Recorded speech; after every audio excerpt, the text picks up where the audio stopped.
뿅! 나 픽토. 나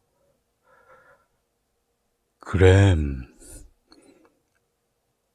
그램, 선생님이 저번 주에 과제 내주신 거 다 그렸어? 그리긴 그렸는데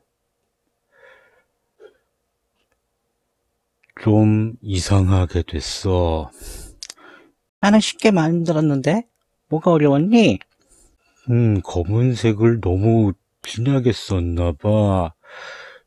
칠하면서 좀 많이 번졌어. 바보구나. 오늘 이 시간에는 또 무엇을 배우게 될까? 나도 그게 궁금해. 선생님한테 한번 물어보자. 선생님, 오늘은 무슨 수업을 하게 되는 건가요? 픽토와 그램이구나. 선생님하고 이렇게 또 영상 수업을 하게 되니까 재밌네. 아, 오늘은 여러분들 지난 시간에 그 픽토그램 선생님이 예제로 나눠준 그림을 그렸으면 오늘 이 시간에는 이제 그 픽토그램을 바탕으로 해서 채색을 어떻게 할 것이냐라고 하게 되는 것을 선생님하고 한번 연습을 해볼 거예요. 자, 그러면 선생님하고 한번 시작을 해볼까요? 네. 예.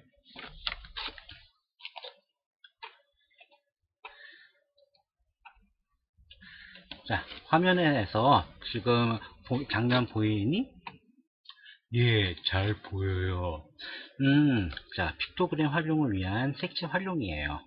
여러분들 지난 시간에 14일날 준 작업지를 보고 작업을 했다고 하게 되면 거기에서 오늘 배우게 되는 내용들이 어느 정도 나옵니다. 그리고 보다 잘 색칠을 하기 위해서 어떤 점을 주의해야 될지 한번 선생님하고 고민을 해보고 실제로 여러분들 추가 작업이라든가 미진한 부분을 마무리할 때 어떠한 부분을 주의해서 해야 되는지 선생님하고 한번 알아보도록 해요. 자, 그러면 이제 먼저 우리 교과서 44페이지를 보게 되면 먼셀의 20색상원이라고 하는 것이 나오게 돼요. 20색상원이에요? 저는 제가 가지고 있는 색연필이 12색밖에 안 되는데. 걱정할 거 없어요. 그 여러 가지 색상환 중에서 여러분들이 골라서 작업을 해주면 되는데 여기에서 지금 보게 되면 우리가 지금 보게 되는 20색상환이 쭉 이렇게 원형으로 보여져 있을 거예요. 그리고 선생님이 보게 되는 동영상에서도 확인을 할 수가 있답니다. 자, 이 중에서 여러분들이 주의해 줘야 되는 부분은 몇 가지만 선생님이 설명을 할 거예요. 맨 위에 보게 되면 여기 이렇게 빨간색에서부터 시작을 해서 시계 방향으로 다홍, 주황 쭉 내려가면서 맨 아래 보게 되면 청록색이 나오게 돼요. 그래서 여기에 보여지게 되는 20색인데 아마 선생님이 여러분들 12가지 사인펜이나 아니면 색연필을 준비하라고 이야기를 했는데 때에 따라서는 그 색깔 모두를 준비 못한 학생들도 있을 거예요. 크게 오늘 이 시간에는 문제가 되어지지는 않아요. 여러분들이 가지고 있는 색상 중에서 최대한 활용해서 여러분들이 필요로 하게 되는 부분의 색상을 마무리하면 돼요. 다만 여러분들 조금 주의를 해줘야 되는 부분이 몇 가지가 있어서 선생님이 추가로 이야기를 해줄 거예요.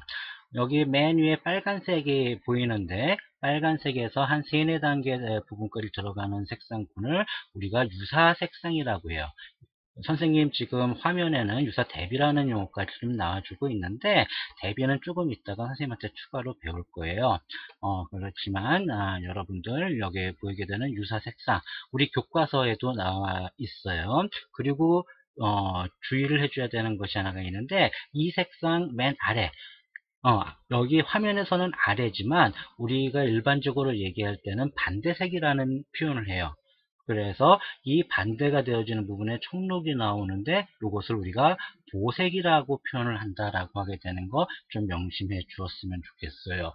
보색이요? 매우 중요해요. 의외로 여러분들이 색상을 칠해서 그림을 재밌게 만들어주게 될 때 정말 많이 활용하게 되는 용어 중에 하나가 돼요.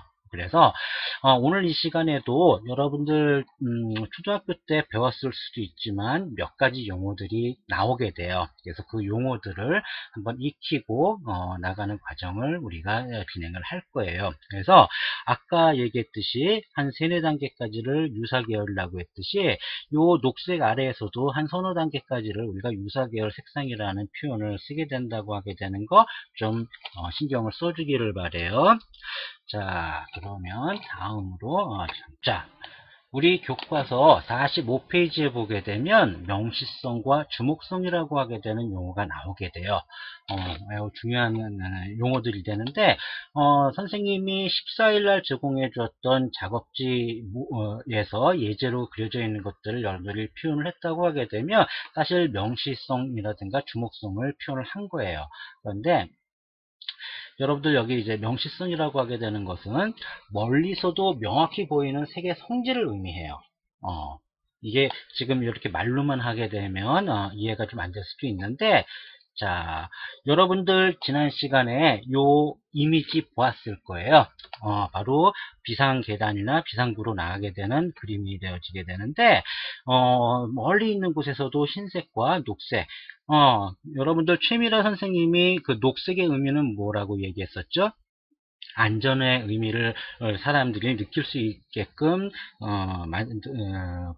감정을 보여주게 되는 색상이다라고 설명을 해주셨을 거예요. 맞아요. 이쪽으로 가면 대피할 수 있다라고 하게 되는 안도감을 표현하게 되는 것이거든요. 자, 그런데 아마 여러분들 길 다니다 보면 이러한 것들 많이 보게 될 거예요. 뭐냐면 이러한 색상 구분 본 적 있나요? 네, 본 적 있어요. 그 도로라든가 이런 데서도 많이 보여줬어요. 맞아요.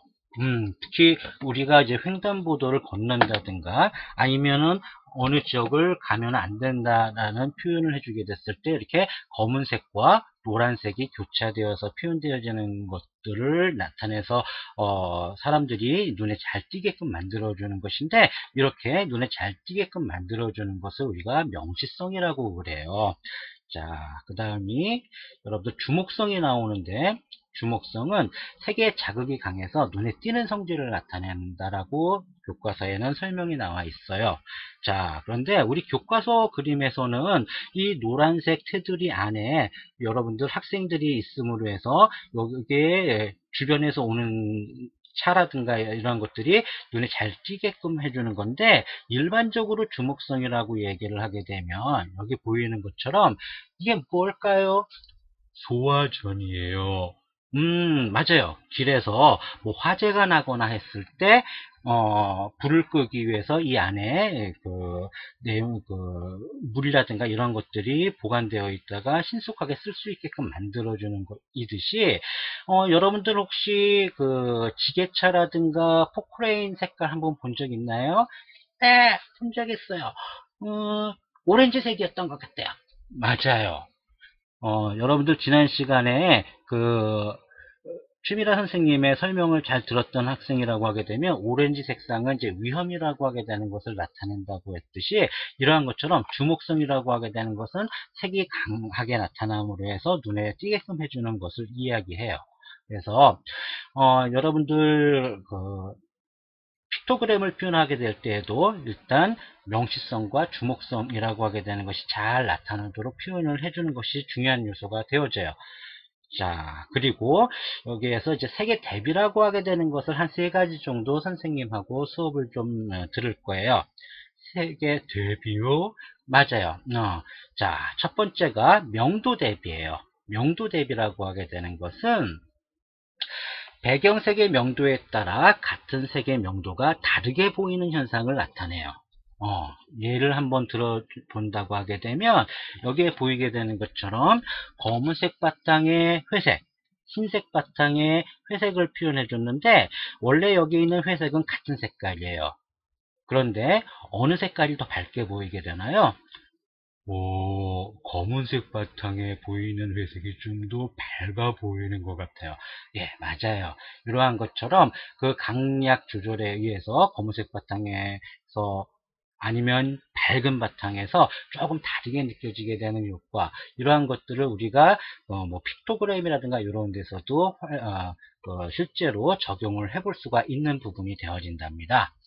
자, 두 번째가 색상 대비예요. 색상 대비라고 하는 것은 같은 색이라도 인접한 배경색에 영향을 받아서 색이 조금 다르게 보이는 현상인데, 우리 교과서에는 여기에 보라색 나비가 있는데 청색의 바탕, 약간의 파란색인데 청색이라고 할 수는 없겠죠. 약간 탁한 하늘색 배경의 바탕과 그 다음에 그 다홍색 계열의 색상이 있었을 때 색이 조금 그 인접 색상으로 해서 달라 보이는 것을 나타내어 주고 있어요. 그런데 보통 색상 대비라고 이야기를 하게 될 때에는 보통 같은 계열의 색상을 써줘서 그 인접하는 색상에서 약간 변화되게끔 보여지는 색상을 나타내기도 한답니다. 자, 그 다음에 마지막으로 선생님이 좀 전에 좀 익혀달라고 중요한 단어라고 선생님이 강조했던 것이 있는데, 자, 여기에는 주황이 있고, 자, 여기 옆에 보게 되면 파랑이 있어요. 자, 아까 선생님이 하나의 색상이 있을 때 그 반대, 그 색상환이 있는 곳에서 반대 방향으로 보여지게 되는 것을 뭐라고 이야기했을까요? 픽토 한번 얘기해 볼래? 잘 기억이 안 나요. 그러면 그래미 한번 얘기해 볼까? 선생님이 보색이라고 했던 것 같아요. 예, 맞아요. 보색 대비에서 얘기하게 되는 보색을 이야기해요. 이 보색이라고 하게 되는 것은 색의 극단적인 대비 현상을 만들어줌으로 해서 그림에 좀 화려한 요소를 만들어주거나 하게 될 때 많이 활용하는 배색의 단계가 되어지게 돼요. 그렇기 때문에 여러분들이 적당하게 쓰게 된다라고 하게 되면, 선생님이 지난 시간에 이제 강조라는 용어를 한번 쓴 적이 있는데, 그러한 것처럼 그 그림이라든가 이런 것을 화려하게 만들어주는 데 사용을 한답니다.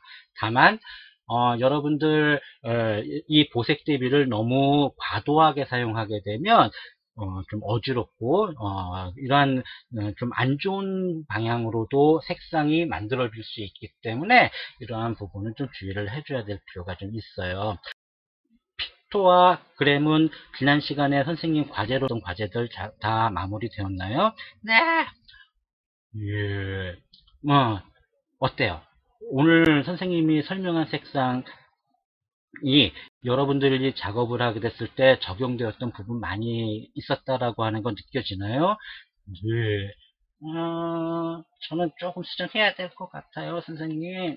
수정 충분히 가능해요. 그렇기 때문에 여러분들 특히 보색 대비해서는 여기에서 지금 추가적으로 선생님이 화면을 보여준다면, 자, 우리 일상에서 많이 사용이 돼요. 이 꽃이라고 하게 되는 붉은색 이미지가 이 초원에서 보여지게 되는 푸른색과 대비가 되어져서 강하게 나타나는 모습을 볼 수 있고, 오른쪽 그림에서도 보게 되면 화려한 색상들로 인해서 정말 이 화면 자체도 화려한 느낌이 나오게끔 표현이 나온 것을 좀 볼 수가 있답니다. 그 예제로 보여줬던 그림을 그리게 됐을 때 혹시 어려웠던 점이 좀 있나요? 저는 그 14일날 그림을 그리면서 검은색을 처음에 먼저 썼는데 마르기 전에 그림을 그리기 시작해서 좀 번졌어요. 아이고, 그랬구나. 여러분들 그 색칠할 때에는 밝은 색부터 칠하게 되는 것이 여러분들이 나중에 그 깔끔하게 정리하고 마무리하는데 편해져요.